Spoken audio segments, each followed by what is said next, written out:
हिंगोली शहरातील प्रगतीनगर भागात पोलीस कर्मचाऱ्यांनी आपल्या कौटुंबिक वादातून त्यांच्या पत्नी, सासू व लहान बाळ आणि इतर एक व्यक्तीवर गोळीबार केला। या घटनेमध्ये पोलीस कर्मचाऱ्यांची पत्नी मयुरी मोकाडे यांचा जागीच मृत्यू झाला, तर सासू, एक चिमुकलं बाळ आणि इतर एक व्यक्ती जखमी आहे। 25 डिसेंबर 2024च्या सायंकाळी एक धक्कादायक प्रकार घडला।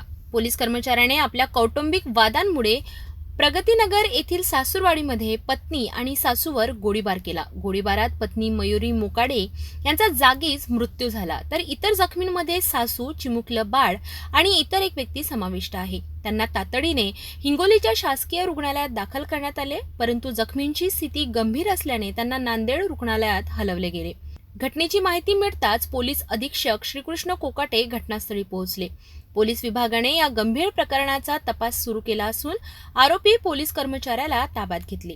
कौटुंबिक वादातून झालेल्या या घटनेने हिंगोली शहरात खळबळ माजली आहे। ठिकाणी एका व्यक्तीने त्याच्या कुटुंबातील व्यक्तींवरती गोळीबार केलेला आहे।